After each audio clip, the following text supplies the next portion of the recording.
Seguimos adorando tu nombre, Señor. Adoramos al Señor por lo que ya Él ha hecho en nuestras vidas. Amén. ¿Qué tal si le brindamos una ofrenda de aplausos al Señor en esta mañana? Y allí, mientras aplaude, dígale gracias, Señor, por lo que ya has hecho, por lo que ya has hecho en mi vida, en mi familia, por lo que has hecho en el Centro Familiar Cristiano. Amén.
Gloria a Dios.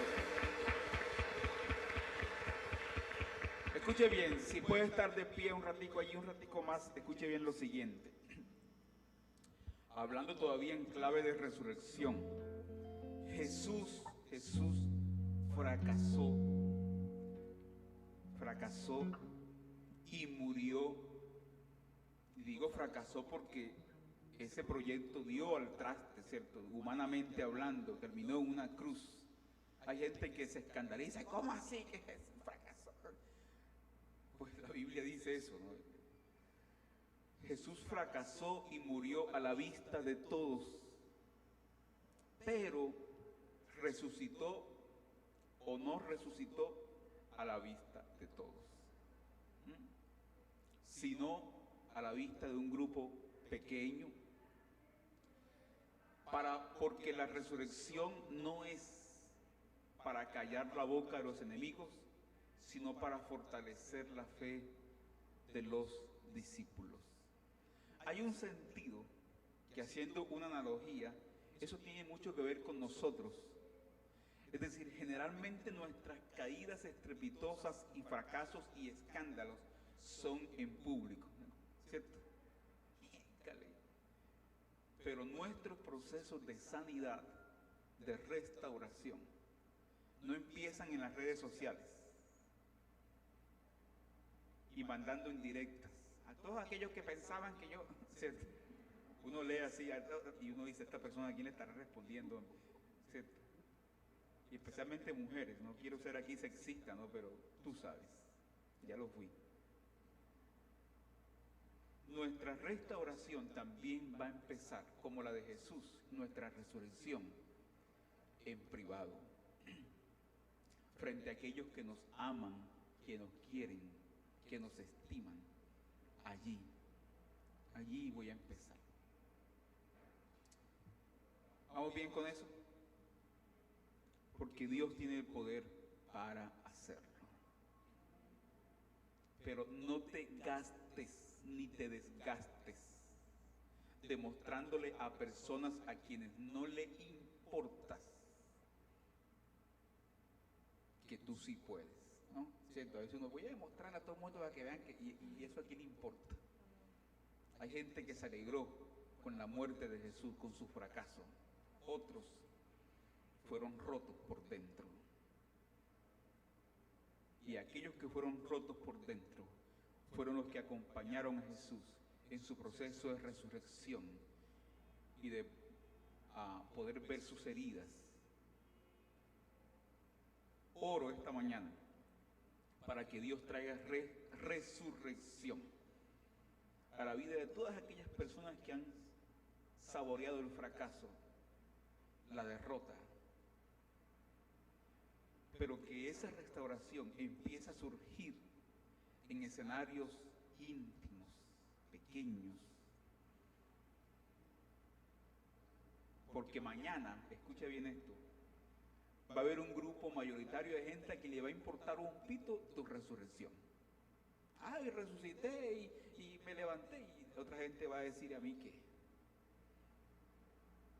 especialmente aquellos que te querían ver, tú sabes. Pero no te desgastes. Eso es un asunto que yo he aprendido, porque yo me he desgastado. Porque yo me desgasté. Pero hubo un momento en que dije, basta. Voy a dejar de desgastarme frente a personas a quienes no le intereso y no le importa. Las amo, las estimo, las quiero, deseo el bien para ellas. No estoy aquí patrocinando el odio y el resentimiento, no. Pero dejé eso quieto. Y ahora estoy entre ustedes, gente que me ama y que me estima, y frente a quienes yo puedo mostrar sinceramente mis heridas y decir, he resucitado, este soy yo, estas son mis heridas. Amén. Tú eres el Dios soberano, quien derrotó los años, grande y poder para salvar. Y poder para salvar. Oh, Tú eres el Dios.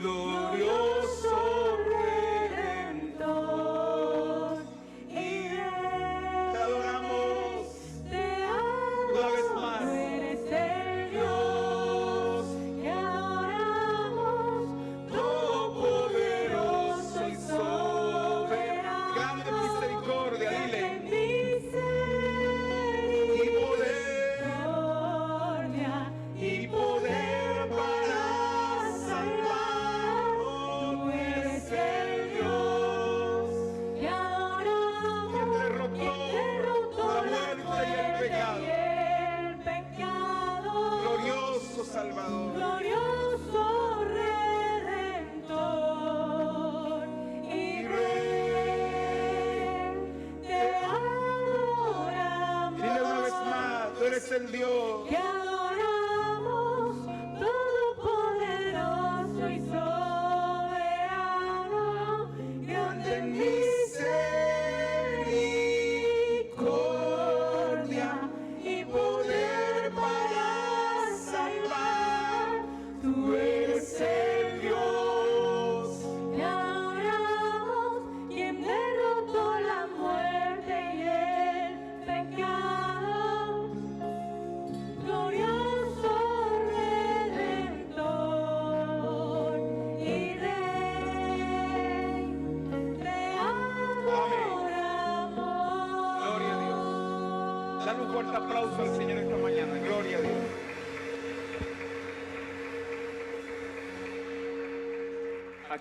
Aquellos que ayer se alegraron por tu crucifixión no estarán contentos mañana con tu resurrección. Pero una cosa sí es segura: en tu resurrección habrá vida y restauración para un poco gente. Amén. Puede tomar su lugar.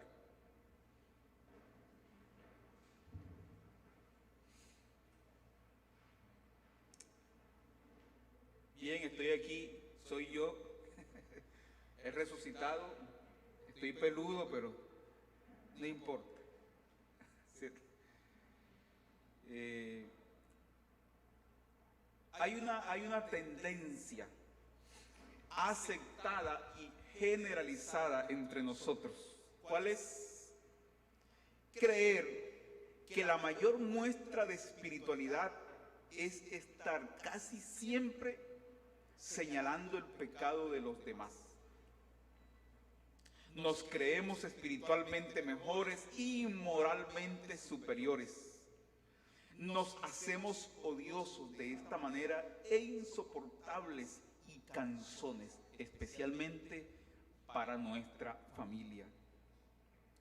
Y si experimentamos el más leve atisbo de rechazo, de oposición, entonces decimos y declaramos: se está cumpliendo la palabra, aleluya, donde dice que seremos perseguidos por la causa del Señor. Mentiras. No estás siendo perseguido por la causa del Señor, sino por tu causa, por la causa tuya. Es decir, por creerte espiritualmente mejor y moralmente superior a los demás.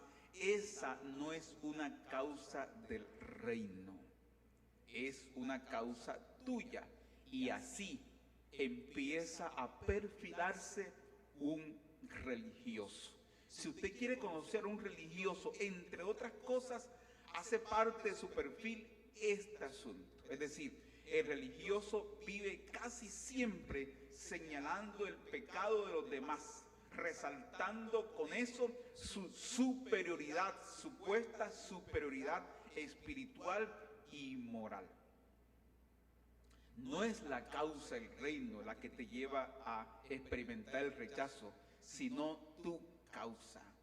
¿Cuál es la causa del reino, por ejemplo?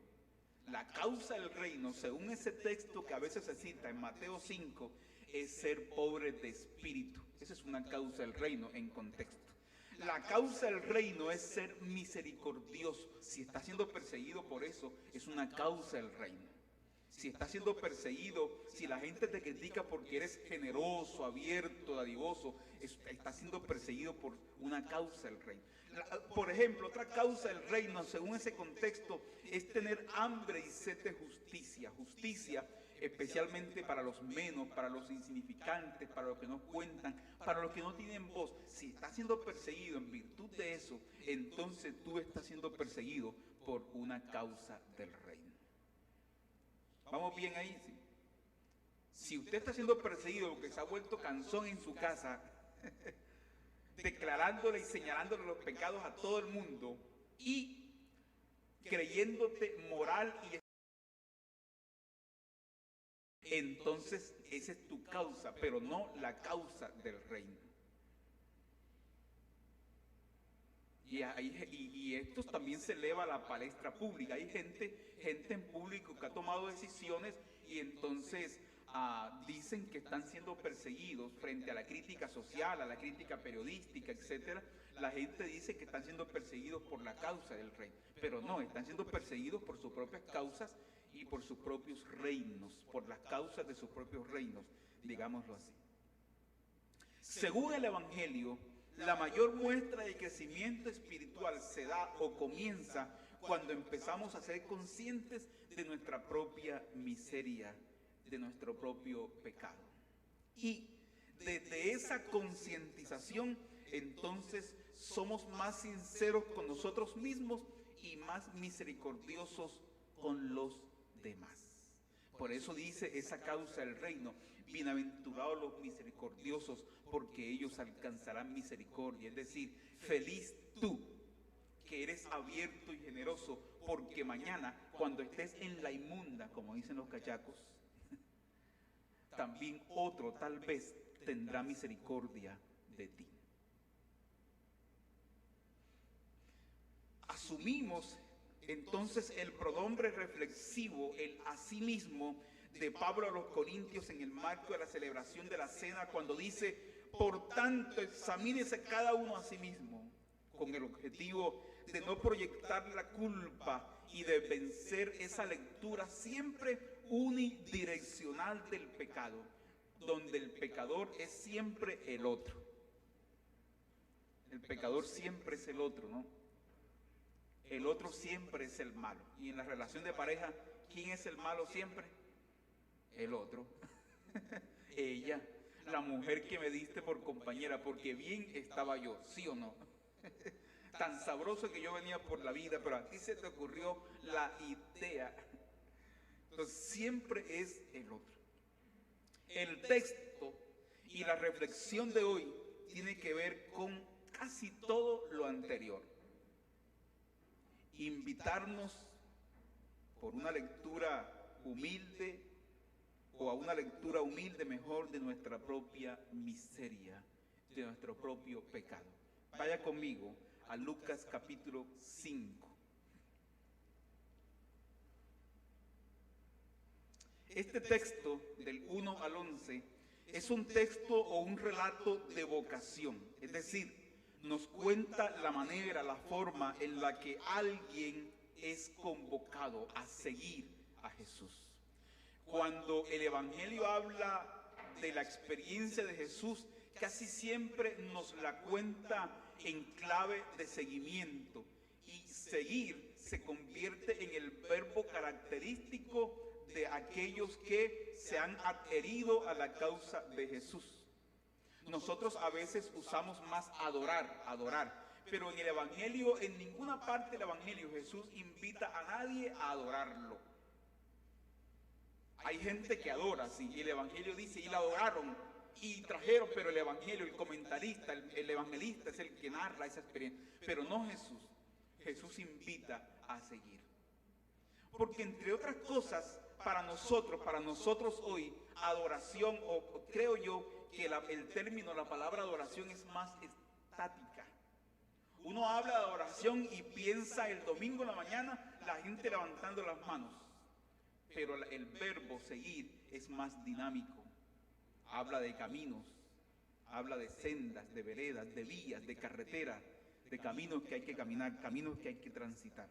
Entonces este texto habla de Pedro y los suyos siendo convocados. Por eso al final, en el versículo 11, dice, después de sacar las barcas a tierra, lo dejaron todo y lo siguieron.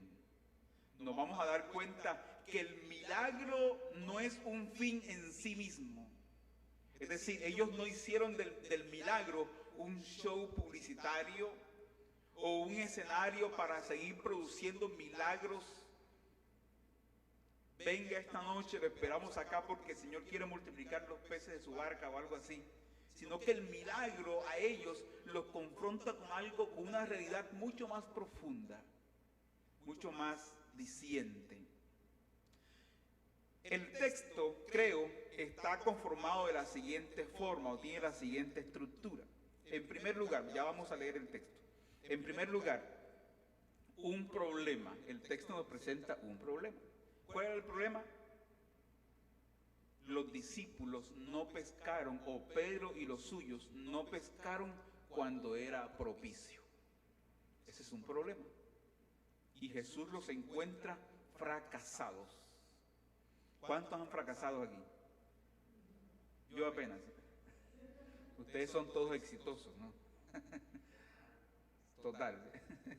Todos exitosos, todos. Jesús los encuentra en su estado de fracasado. Ese es el problema. ¿Cuál es la solución? La solución, según Jesús, es pescar cuando no era propicio. Ya es la mañana. Y Jesús dice, echen las redes. Y Pedro dice, Señor, toda la noche. Son las palabras de aquel que ha experimentado el sabor del fracaso. De aquel que ha experimentado. Son las palabras de aquella mujer que dice, ya no creo en los hombres. O de aquel hombre que dice, sí, porque también ya no creo en las mujeres. Son las palabras del empresario que dice, ya me cansé, no quiero intentarlo. Son las palabras de aquel que ha caído, que ha fracasado.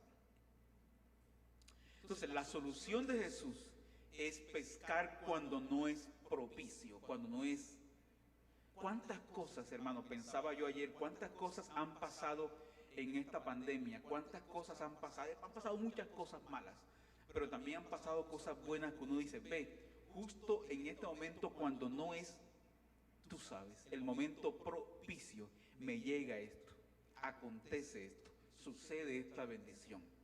Y abrazamos entonces eso como un detalle de parte de Dios para administrar la vida en medio de tanta incertidumbre y en medio del sabor a fracaso. Esa es la solución. Y Pedro dice, por tu palabra, ahorita vamos a ver un poquito eso. Y la resolución, vamos a hablar un poco de la estructura del texto. Problema, ¿cuál era el problema? No pescar cuando era propicio. Solución, pescar cuando no es propicio. Resolución, ¿cuál es la resolución? Pescar de otra manera. Jesús dice al final, cuando son confrontados con su propia pecaminosidad, Jesús les dice, o le dice a Pedro de manera muy concreta, te voy a hacer pescador de hombres. Es decir, vas a seguir pescando, pero ahora pescarás de otra manera. Ese es un versículo preferido de las muchachas de la iglesia, ¿cierto? Pescaron, pesca. Y que Señor, que se cumpla esta palabra, Señor. En este congreso, en este campamento donde voy a ir, Señor, tu palabra dice que nos harás pescadores de hombres. Y Señor, mira, mi red está tendida, Señor, para un ingenuo. Bien, pero ese es ya un estudio ya más profundo, ¿no? Una exégesis más profunda. Bien, ¿cuál es la resolución?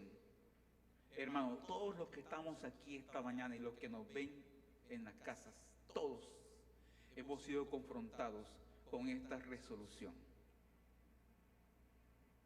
Llegamos al Señor humillados, cansados, fracasados, y en el camino nos dimos cuenta que era la excusa para experimentar su gracia y su amor que nos reorientó la vida. Amén.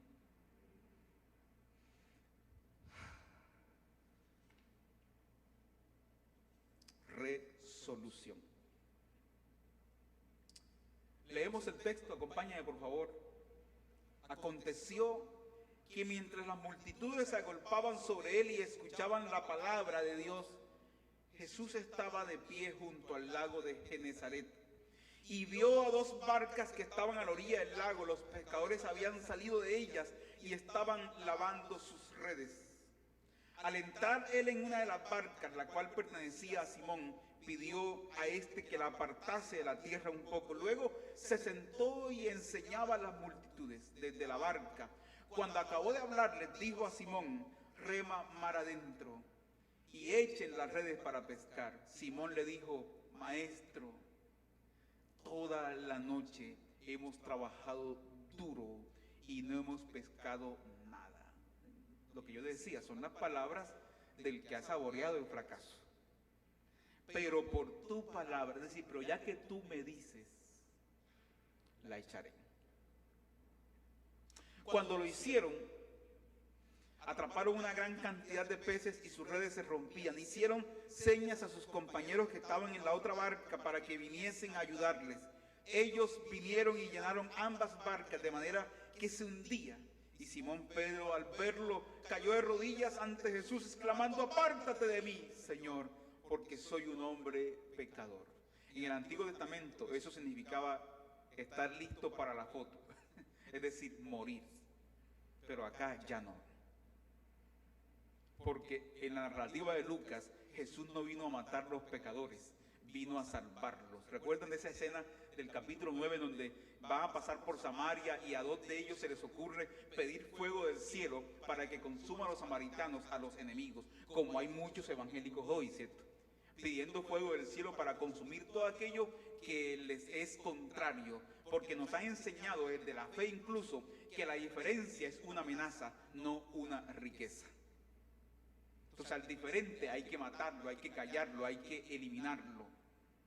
Entonces ellos piden fuego del cielo para consumir, así como Elías. Citan la palabra, porque es que tú sabes, es que el religioso no es que no es bíblico, es bíblico en demasía. Y eso es lo que lo hace religioso. Citan la Biblia, que ese es otro perfil del religioso, citar el texto para todo. Dice la palabra. Para todo cita el texto. Dice pasemos de queso, cita la palabra. Entonces, y Jesús dice: no, yo no vine aquí a matar a la gente, yo vine aquí a salvar. Entonces aquí, en esta escena, el pecador no tiene miedo, o es invitado desde la presencia del Señor a superar sus miedos. Dice, bueno, pues sigamos leyendo. Dice: por la pesca que habían logrado, el temor se apoderó de él. Es decir, hay un sentido en el que existencialmente en este texto, dice, más allá de la literalidad, lo que Pedro saca del fondo del mar lo atemoriza. Es decir, ese llamado, pienso yo, a la introspección, rema mar adentro, busca para adentro, ¿no? Y ese buscar adentro, Pedro ha descubierto unas cositas. ¿No les ha pasado? A mí me pasa casi todos los días. Yo no sé si será que yo soy más pecador de todo, pero yo me quedo así pensando así como para adentro, así, y caramba, y eso me asusta. Y claro, nos enseñaron que nuestros pecados nos alejan de Dios, ¿se acuerdan? El pecado te separa de Dios. Pero aquí el pecado acerca a Dios al pecador. Lo que Pedro hay adentro, lo que Pedro saca de la atarraya, en chinchorro, lo que Pedro encuentra allí, lo llena de miedo y dice: Señor, déjame, ya, yo soy causa perdida. Déjame, Señor, ya yo no. Pero el Señor le dice: no tengas miedo. No tengas miedo de ser pecador. La religión te dice: pecaste, Dios te va a castigar. El Evangelio te dice: pecaste, habla con papá. ¿Se dan cuenta de la diferencia? Aquí nadie es impecable esta mañana. ¿Quién aquí es producto ya terminado? La hermana Ligia, Sabaraín. Ya gente, ya, ¿cierto? Ya un nivel, cinturones negros. No, mentira. Pecaste, dice la religión, te va a castigar Dios. Y entonces nos sumimos en la cárcel de la culpa y hacemos cosas, ayunos, oraciones, ruegos, reprendemos, desautorizamos, traemos toda la plata a la iglesia. ¿Para qué? Para callarnos. Así nos ha enseñado la religión. Ayunamos, reprendemos, pero el Evangelio dice: pecaste, bien, convérsalo con papá. Se imaginan en la casa, aquí está Ana y yo estoy expuesto esta mañana. Ella sabe que yo no soy un papá perfecto, pero se imaginan que en la casa nosotros tengamos esa cultura de que mis hijas no tengan miedo, y hemos intentado eso, de que no tengan miedo de saberse pecadoras. Papi, ven acá, fallé, pecaste, papá no te va a castigar, háblalo con papá, habrá orientación, habrá reorientación. No sé si me estoy dando a entender, ¿sí? ¿Qué dice la religión? Pecaste, Dios te va a castigar. ¿Qué dice el Evangelio? Pecaste, habla con papá. No temas, de aquí en adelante estarás pescando hombres, como ya decía el texto favorito de las muchachas en campamento de jóvenes. Después de sacar las barcas a tierra, lo dejaron todo y lo siguieron. Quisiera leer rápidamente esto que tengo, ya la segunda parte de la reflexión. Rema mar adentro, le dice, tira la red, asevera. No pueden creerlo, han intentado pescar toda la noche, es decir, cuando era propicio. Ahora les invita a pescar en el momento menos oportuno. Remar mar adentro, creo, no solo es una indicación geográfica, sino una observación existencial. Es decir, es una invitación a dejar las orillas, es una invitación a atreverse a ir a aguas más profundas, es una invitación a renunciar a la superficialidad, esa que Richard Foster llamó la maldición de nuestro tiempo. Es una invitación a una espiritualidad profunda, más allá de aquella que se celebra a flor de piel y de manera epidérmica. Ellos lo hacen, es decir, reman mar adentro. ¿Por qué? Porque la palabra de Jesús ha llegado de una u otra manera en medio del fracaso y ha generado una ruta de escape. La palabra de Jesús ha planteado nuevos caminos. La palabra de Jesús ha planteado nuevos horizontes. En esta obediencia, entre comillas, atrapan una enorme cantidad de peces, y noten que la fuerza del milagro no está en la fe de los discípulos. Ellos han atrapado una gran cantidad de peces, pero ese no es el milagro. El milagro es el que sigue, es decir, el milagro es el que Pedro se haya confrontado con su profunda herida. Pedro entonces dice, soy un pecador. ¿Cuántas veces cuántas veces un milagro, un suceso interesante de parte de Dios te ha invitado a esa reflexión? Digo eso porque a veces nosotros hacemos lo contrario, ¿no? Nosotros soy el hijo preferido de Dios. Y eso no está mal que digas eso. Pero ¿cuántas veces el milagro te invitó a confrontarte con tu propia herida? ¿Cuántas veces el milagro de la provisión, de la salud, te invitó a decirte, uy, tengo tantas cosas que arreglar, ¿sabes? Como decía ahorita, lo que Pedro saca de la profundidad,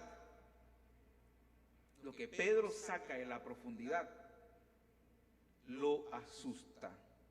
Es como si Pedro dijera, he vivido una vida superficial, he asumido una espiritualidad a flor de piel, nunca había remado mar adentro, pero al confesar su pecado, Jesús le responde de manera extraña. Jesús no le dice, oh sí, Pedro, verdad, serás condenado y mandado al infierno, eres un pecador.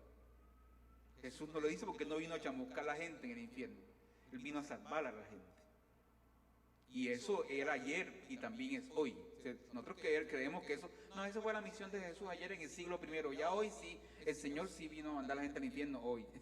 Es decir, la fuerza de la salvación es hoy también. Entonces, Jesús le responde de manera extraña. Le dice, no tengas miedo. No tengas miedo. Es como si le dijera, no tengas miedo de ser pecador. Porque entre otras, lo que no se reconoce no se sana. Entonces, no tengas miedo. Como llegamos al enfermo, al médico y nos dice, ven acá, ¿qué tienes? Y el médico nos dice, no tengas miedo, aquí estoy. ¿Qué hubiésemos hecho nosotros frente a una confesión de pecado tan clara y firme? ¿Qué hubiésemos hecho nosotros? ¿Qué hubieses hecho tú? ¿Qué hacemos nosotros? ¿Qué hago yo? No lo sé. O sí lo sé, pero no quiero decirlo aquí. Jesús le dice a Pedro, no tengas miedo. Y lo conecta con la misión. Dice, te haré pescador de hombres. O sea, Jesús le dice a Pedro, harás con otros lo que yo hice contigo. ¿Cuánta falta hace esto entre nosotros? Es decir, hacen falta espacios o escenarios amistosos donde podamos elaborar sin miedo nuestras profundas heridas, sin temor a ser condenados. Se ha dicho que hay elementos de Alcohólicos Anónimos, por ejemplo, que la iglesia debería, a los que la iglesia debería abrirse, o que la iglesia debería imitar la transparencia de hombres y mujeres rotos, dispuestos a ser vulnerables, dispuestos a abrirse y a confiar en los demás, confesando sus debilidades. Presiento que muchos de nosotros andamos la vida aparentando, o por la vida aparentando de buenos creyentes, cargando grandes toneladas de miseria y de basura, buscando oídos sinceros y conexiones propositivas con la vida y con la misión. Cuando Adán falló, se escondió por miedo. Él dice, tuve miedo. Ahora Jesús le dice a Pedro, no tengas miedo, aquí estoy. Entiéndaseme, no estoy con esto legitimando el pecado, sino que creo que tenemos que abrir los espacios para elaborarlo y confesarlo sin miedo. Y no solo eso, sino también saberle decir a los nuestros que el pecado no los descalifica, sino que pueden encontrar en la confesión sincera la oportunidad para anunciar las buenas nuevas a otros. Es más, cuando somos conscientes de nuestra propia pecaminosidad y vulnerabilidad, entonces seremos más efectivos a la hora de anunciar perdón a otros, porque solo aquel que ha sido abrazado con la gracia y perdonado con el perdón divino, ahora puede entonces perdonar mejor y abrazarme con gracia mucho mejor. Y ese es otro perfil del religioso, otra característica del perfil del religioso. Confiesa que ha sido salvado por gracia, aleluya, santo. Pero a la hora de poner esa gracia a circular, es un desgraciado. Y está ahí para dañarla. Hay muchos religiosos que ha dañado la vida de mucha gente.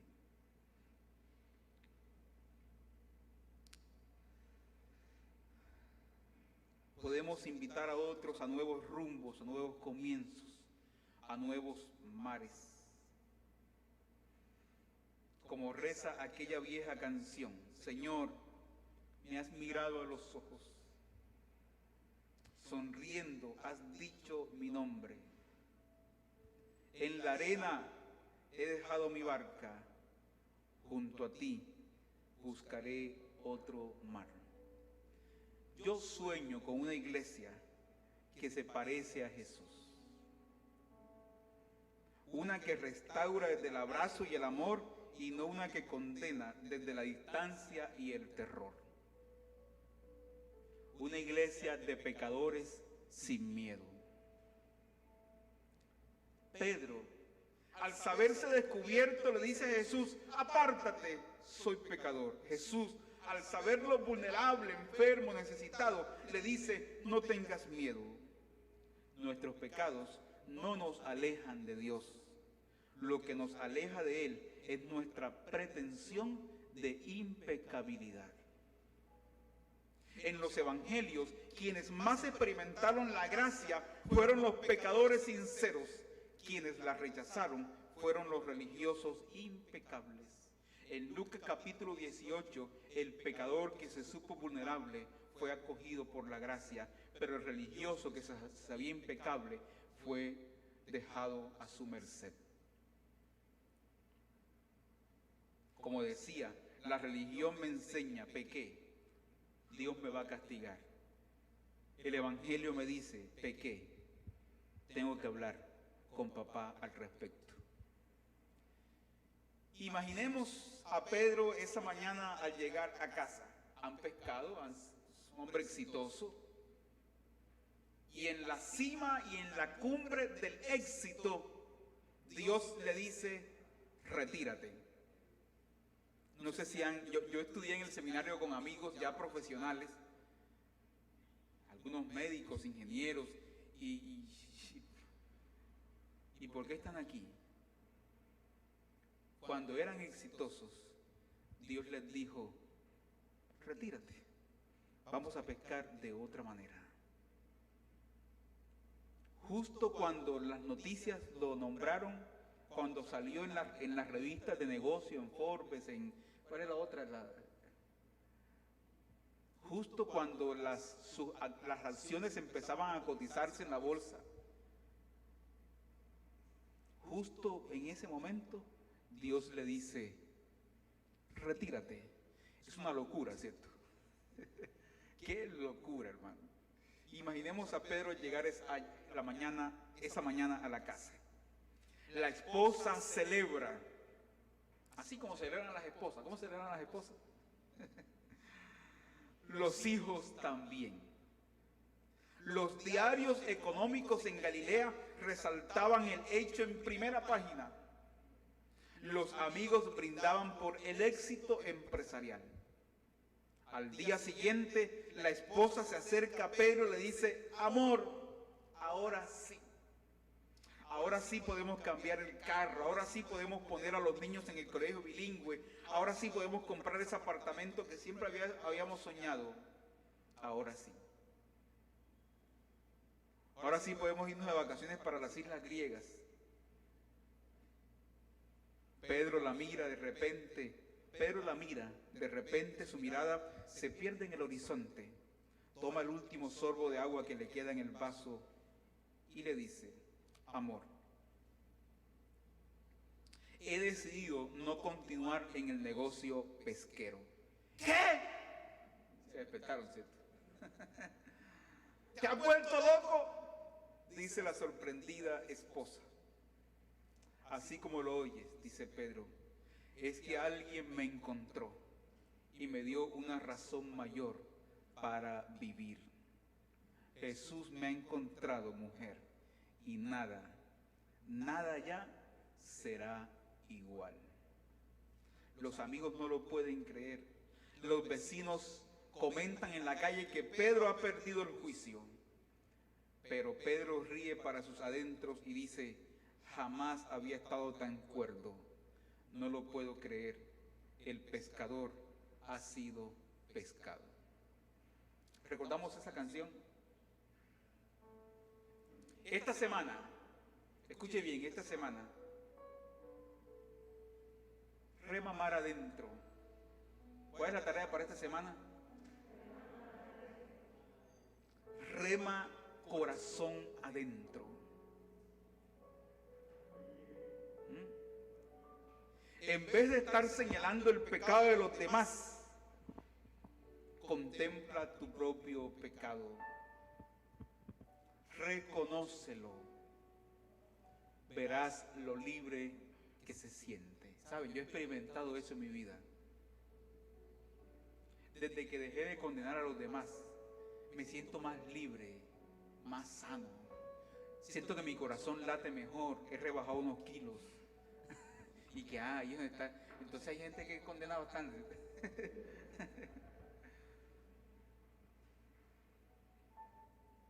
Solo cuando has sido sincero, valiente con tu propia herida, entonces podrás acompañar a otros a descubrirlas también. Es decir, podrás ser pescador de hombres.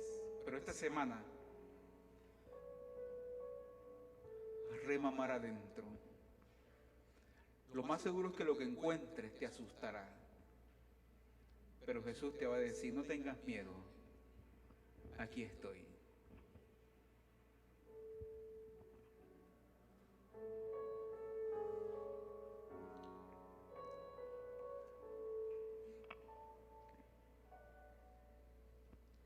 Tú has venido a la orilla. Toma este tiempo ahí para meditar, para empezar a remar mar adentro. Ni a sabios ni a ricos, tan solo quieres que yo te siga, Señor. Dígalo. Me has mirado a los ojos, sonriendo, has dicho mi nombre en la arena, he dejado mi barca junto a ti. Buscaré otro mar. Tú sabes bien lo que tengo en mi barca. No hay oro ni plata, tan solo redes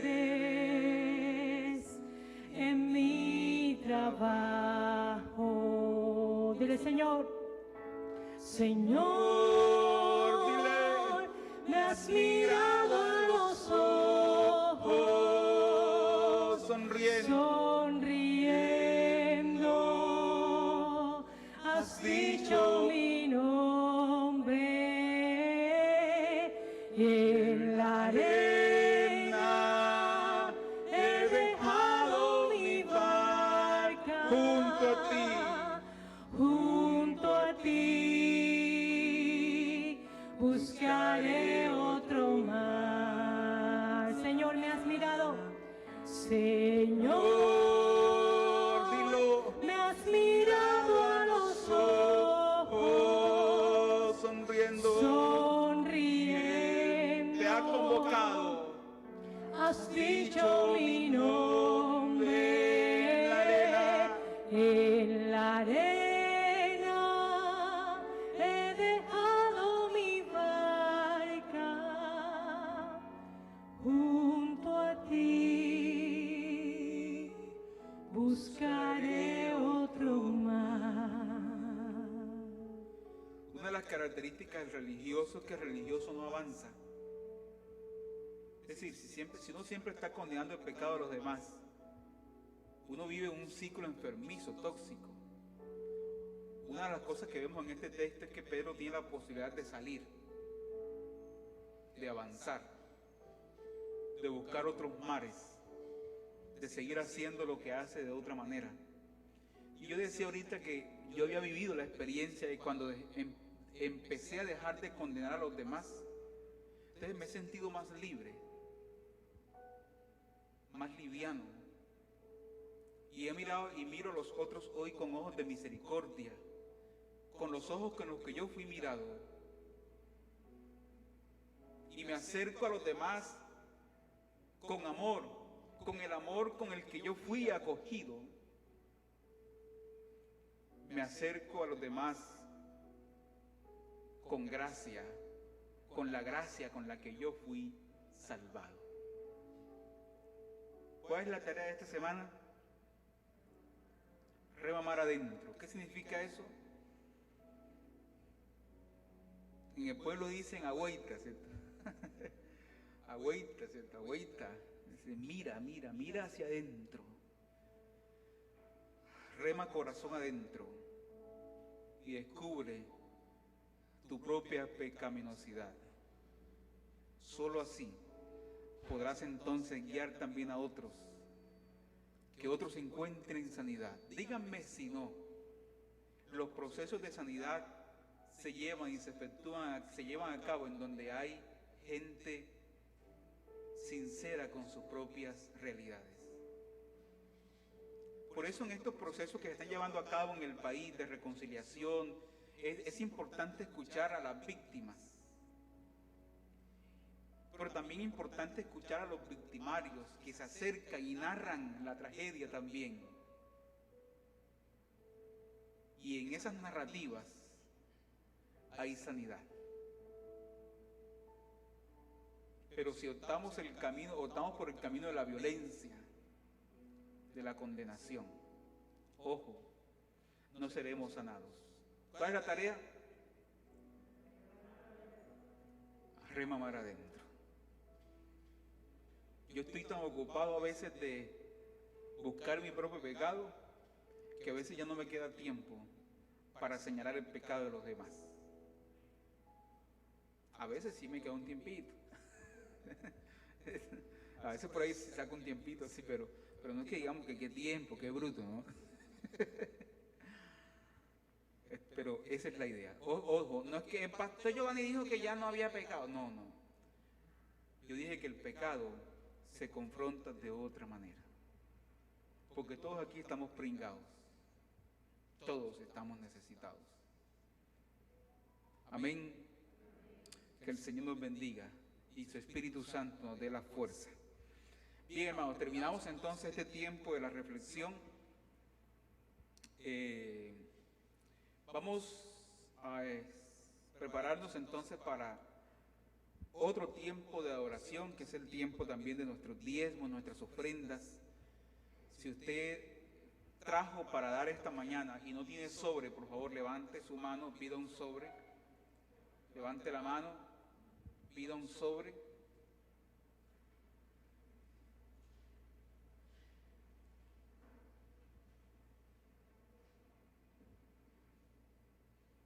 Diligencia el sobre.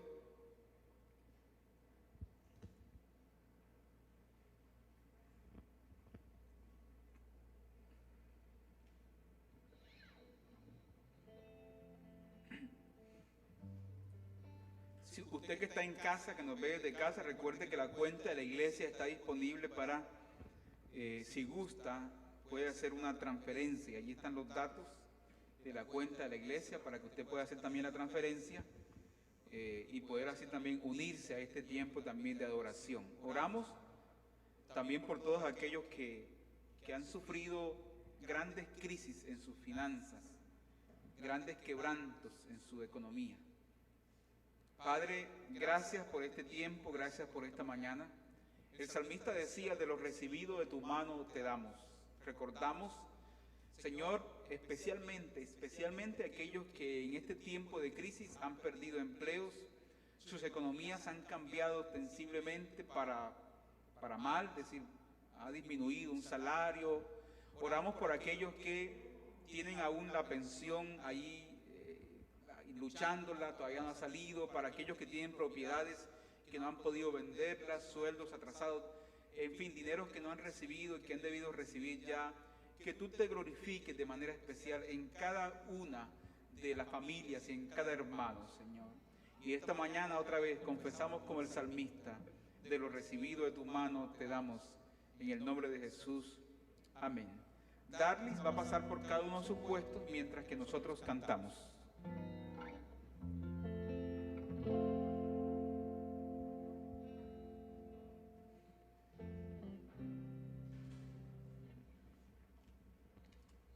Porque para siempre, oh Dios, tu misericordia es.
recordamos algunas de las actividades que tenemos, pocas actividades aún durante la semana, la transmisión del martes, el sábado el tiempo con niños, adolescentes y jóvenes, y el domingo otra vez aquí a las 9 de la mañana y transmisión a las 9 de la mañana. También recordamos a los hermanos que esta semana cumplieron años, a Marta Vázquez, Doris Bustamante, a Casita Pinedo, a María González, Cielo Blanco, Edwin Palencia, Erika Torres, Rubiela Dávila. Bien, estos hermanos cumplieron año esta semana, así que a Emanuel Acevedo, que el Señor les bendiga. Vamos a cantarles, yo creo que ninguno de ellos está aquí esta mañana, pero en casa tal vez nos ven. Entonces, cantemos. Cumpleaños feliz, te deseamos a ti, que el Señor te bendiga. Cumpleaños feliz, cumpleaños feliz, te deseamos a ti, que el Señor te bendiga. Cumpleaños feliz. Vamos a estar de pie, oramos para también terminar este tiempo. Si usted vino de la casa acompañado, puede hacerse al lado de la compañía. Si usted vino solo, quédese solo.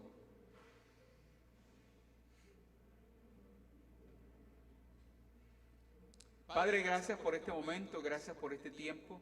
Gracias por cada uno de nuestros hermanos que a quienes esta semana les diste el privilegio de cumplir un año más, especialmente en estos tiempos tan complejos, tan complicados. Gracias por ello. Celebramos esta mañana sus vidas. Gracias por la palabra esta mañana que nos invita a esta tarea de remar para adentro, de descubrirnos y confesar nuestras faltas para ser sanados y enviados. Señor, gracias por la iglesia, gracias por la comunidad, gracias por Centro Familiar Cristiano Internacional. Ponemos a la iglesia y a cada amigo que nos ve también en tus manos. Que esta semana nos des una buena semana, cargada de bendiciones. Que cuando lleguen los momentos difíciles nos des la creatividad, la sabiduría para sortearlos desde tu presencia, desde tu guía, desde tu palabra. Ahora pedimos que nos lleves a casa y que nos asistas en toda esta semana. Que se cumpla en nosotros el texto que dice: el ángel del Señor acampa alrededor de los que le temen y los defiende. En el nombre de Jesús. Amén. Un fuerte abrazo para todos, hermanos. Muchas bendiciones. En casa, bendiciones. Chao, chao. Que el Señor les continúe diciendo.